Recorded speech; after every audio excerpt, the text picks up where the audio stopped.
Programme में एक बार फिर खुशामदीद। बात हो रही थी इस वक्त मुल्क के सियासी मंजरनामे मुस्तकबिल के हवाले से और मुस्तकबिल क्या होगा और इलेक्शंस पाकिस्तान पीपल्स पार्टी के खिलाफ इंतखाबी इत्तेहाद भी बनाए जा रहे हैं और साथ ही साथ हम देख रहे हैं कि कोशिश की जा रही है कि एक बयानिया बिल्ड किया जाए। पाकिस्तान पीपल्स पार्टी अपनी कोशिशें कर रही है और दूसरी तरफ हम देख रहे हैं कि जो दूसरी जमातें हैं वो पाकिस्तान पीपल्स पार्टी के खिलाफ इत्तेहाद बना रहे हैं। ये इत्तेहाद कितने कारगर साबित होंगे आने वाले दिन बताएंगे, लेकिन अब तक जो जोड़ तोड़ हैं वो जारी हैं सियासी तौर पे और पाकिस्तान पीपल्स पार्टी सिंध में मजबूत पोजीशन में है। देखना यह है कि पंजाब में पाकिस्तान पीपल्स पार्टी कैसे कम बैक करती है और डेवलपमेंट्स क्या होती हैं, ये बड़ा इम्पॉर्टेंट है। और इसके लिए ज़ाहिर आसिफ अली जरदारी साहब की जो मफाहमत की सियासत है, जो वो टेक्निकली और पसे पड़ता जो जो सियासत वो करते हैं वो अभी होना बाकी है। नवाज शरीफ साहब ने अटेम्प्ट की है पंजाब में, उस तरह उनको अभी तक पजीराई नहीं मिली। दूसरे सूबों की तरफ वो रुख कर रहे हैं।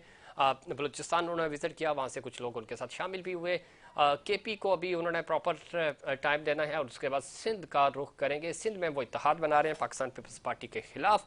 ये इत्तेहाद कितना कामयाब होगा? दूसरी तरफ राना सनाउल्लाह साहब जो दावे कर रहे हैं कि हम 141 में से पंजाब की 125 सीट्स जीतेंगे, ये कितनी इंपॉर्टेंट है? और 172 का जो मैजिक नंबर है ये किस तरह पाकिस्तान पीपल्स पार्टी या PMLN हासिल कर सकेगी? नेशनल असम्बली की जब हम बात करते हैं, पिछले दिनों आसिफ अली जरदारी साहब ने वो जो इंटरव्यू दिया था उसमें भी उन्होंने ये कहा था कि बड़ा मुश्किल होगा किसी एक जमात को सादा अक्सरियत 172 का नंबर अबूर करने के लिए।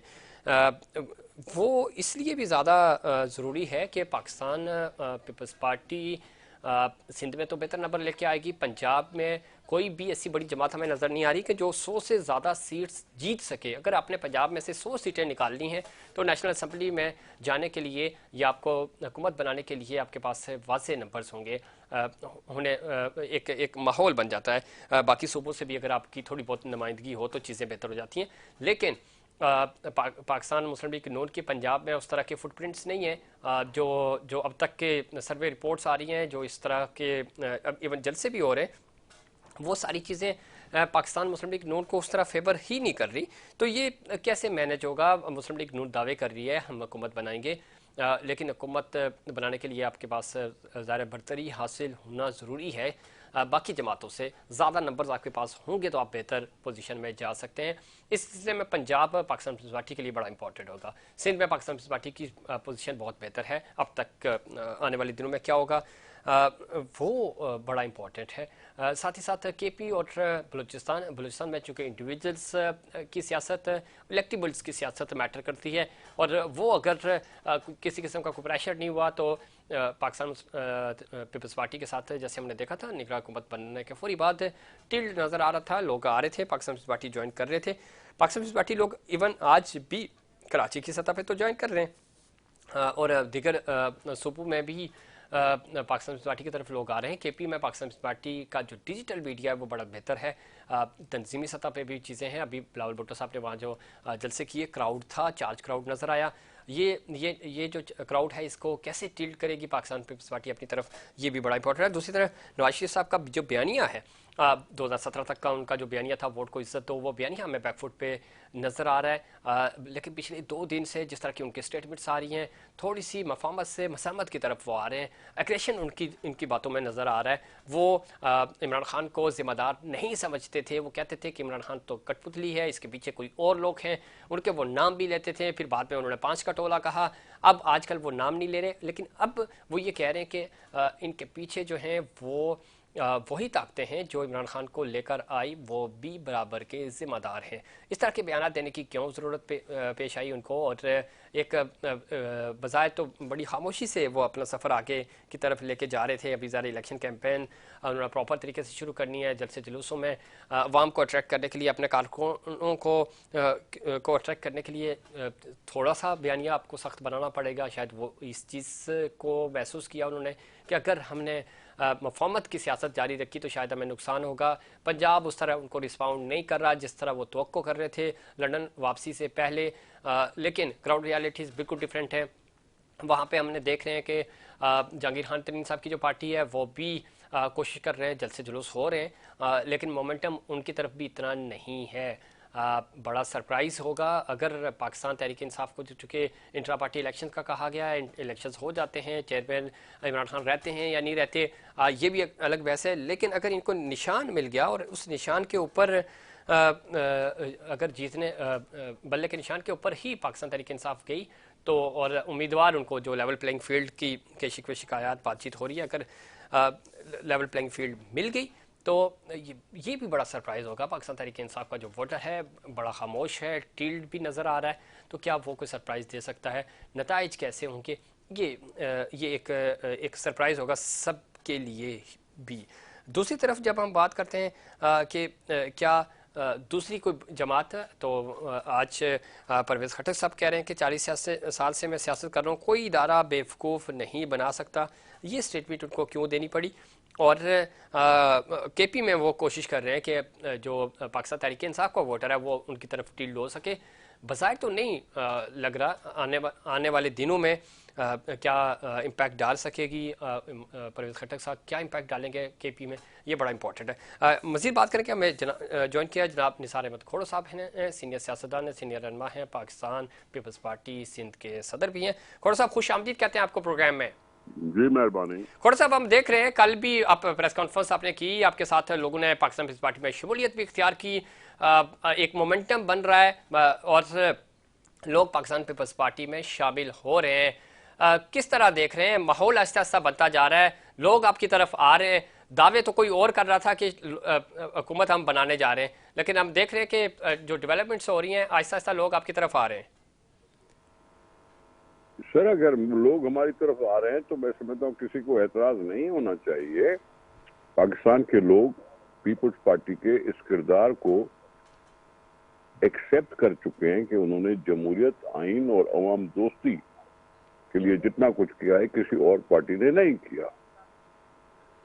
इस जमहूरियत के लोग मरे हैं, इस जमहूरियत के लोगों ने कोड़े खाए हैं, फांसियां चूमी हैं।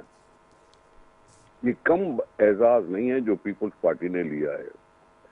इस एजाज को दिल में रखकर, इस हालात को देखकर, अगर लोग पीपल्स पार्टी की तरफ, नौजवान हो, बूढ़े हों, औरतें हों, बहनें हों, माएँ हों, अगर समझते हैं कि वही पीपल्स पार्टी है जो हमें बचा सकेगी, हमारी हालत को बेहतर कर सकेगी, अगर उनके दिलों में एहसास हुआ है तो मैं उसको वेलकम तो करता हूं और आपको भी वेलकम करना चाहिए, क्योंकि पॉलिटिकल पार्टीज ने ये बेड़ा उठाया हुआ है कि हम अपनी पार्टी को मजबूत करें। ठीक है जी निसार में खोड़ साहब, ये बहुत अच्छी बात है। एक तो नौजवान नस्ल आ रही है, मैं चूंकि चारों के ये सारी डेवलपमेंट रिगार्डिंग कराची हैं, कराची में आपके खिलाफ ओवरऑल सिंध में ही, लेकिन कराची में भी इत्तेहाद बनाने की कोशिश की जा रही है पिछले कई महीनों से। और ज़ाहिर जब से आपने सदारत भी संभाली है, हम देख रहे हैं कि कराची से अच्छे खासे और बिजनेस कम्युनिटी के लोग हों या नौजवान नस्ल हो, वो पाकिस्तान पीपल्स पार्टी की तरफ अट्रैक्ट हुए हैं।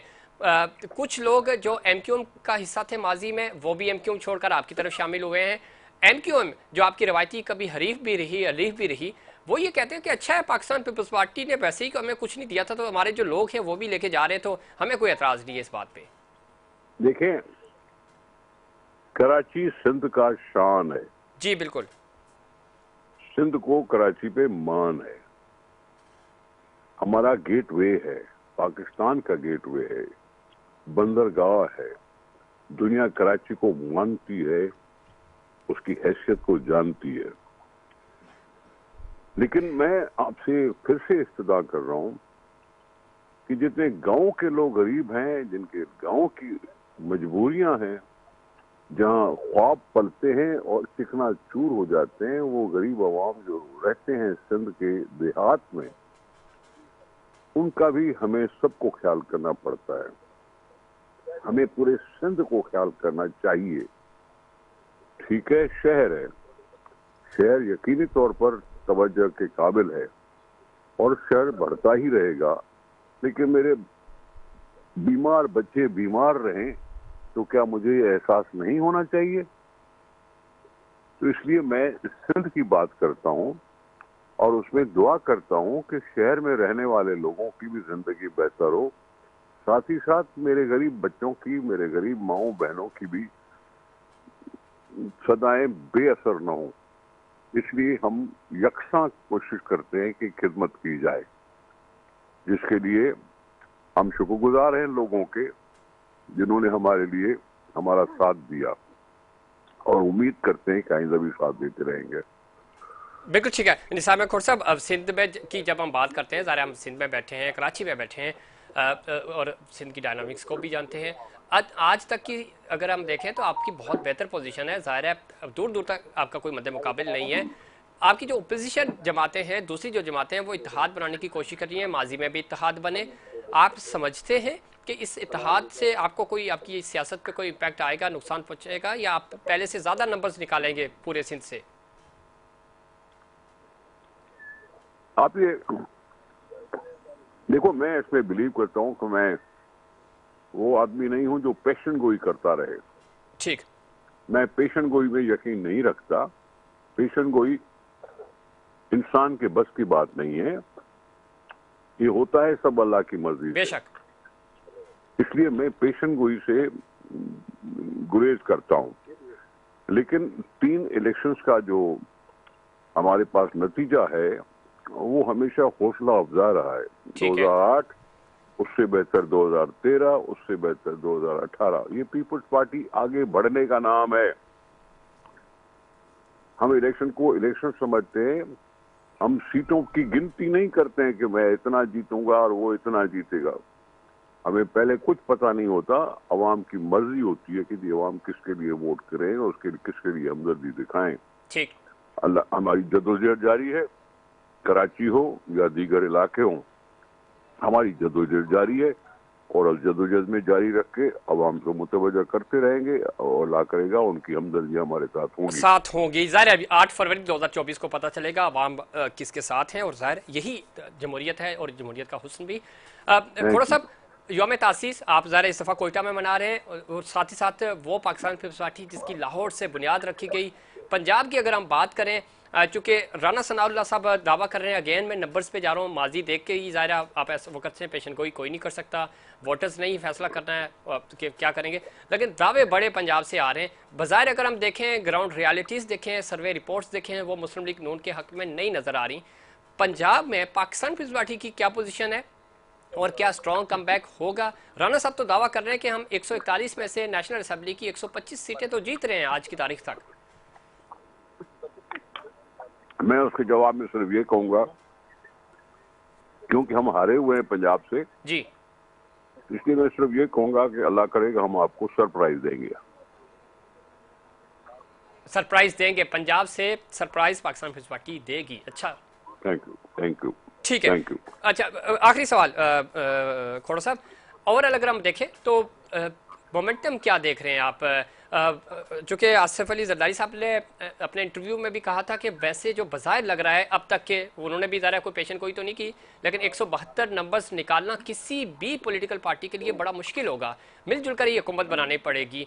तो दूसरी तरफ आप मुस्लिम लीग नून के मियां नवाज शरीफ साहब को कह रहे हैं कि हम तो हमारे पास नंबर्स भी ये हैं। कोई नई बात नहीं है बाबा, ये कोई नई बात नहीं है। पिछली हुकूमतें जो भी बनी वो भी किसी को मेजॉरिटी नहीं मिली। 2008 में भी पीपुल्स पार्टी को मेजॉरिटी नहीं थी, दूसरों के साथ मिलकर हुकूमत बनाई। बिल्कुल। इसी तरह से नवाज शरीफ का भी टाइम था 2013 का जी। इसी तरह 2018 का भी था कि उन्होंने भी दूसरी पार्टियों से मदद लेके अपनी मेजॉरिटी बनाई। तो ये मेजॉरिटी बनाना ये कोई नॉर्मल चीज है, हमें इसका एक्सपीरियंस है। यहाँ एक सिंगल पार्टी को अभी तक नहीं मिली मेजॉरिटी, जिसकी वजह से वो हुकूमतें खुद से बना सकें। उन्होंने मदद मांगी दूसरी पार्टियों की और दूसरी पार्टियां उनके साथ हो ली। बेनजीर भुट्टो साहबा का सानिया हुआ, माहौल सोगवार था, पीपुल्स पार्टी ने अप्रोच किया और सारे लोग मिलकर इतना कुछ कर बैठे कि आईनी तरामीम भी हो गई, 18वीं तरमीम भी हो गई, सूबाई खुद मुख्तियारी भी आ गई, रिसोर्स की डिस्ट्रीब्यूशन भी आ गई। ये सब कुछ मुमकिन तब हुआ जब सारे मिले जी। अब किसी को उस मिलने से एतराज है तो वो बताए। ठीक। बाकी जिस पार्टी को अगर मेजोरिटी मिलती है तो उसका हक बनता है बिल्कुल हक बनता है, बिल्कुल। लेकिन एक खोड़ साहब, एक चीज बड़ी इंपॉर्टेंट है, पाकिस्तान पीपल्स पार्टी की ये खासियत रही है, ये क्रेडिट है आपके ऊपर कि आप चारों सूबों में, जीबी में, कश्मीर में, एक तो आपकी ज़बरदस्त तंजीम साजी भी है, हुकूमतें भी रही हैं, चारों सूबों की जंजीर भी रही है पाकिस्तान पीपल्स पार्टी, और है भी आपके पास वो चीज़ है कि आप बलूचिस्तान से सरप्राइज कर सकते हैं, आप केपी में सरप्राइज कर सकते हैं, आप पंजाब में सरप्राइज कर सकते हैं, सिंध तो ऑलमोस्ट आपके पास है ही, हम तो मुतरिफ हैं इस बात के।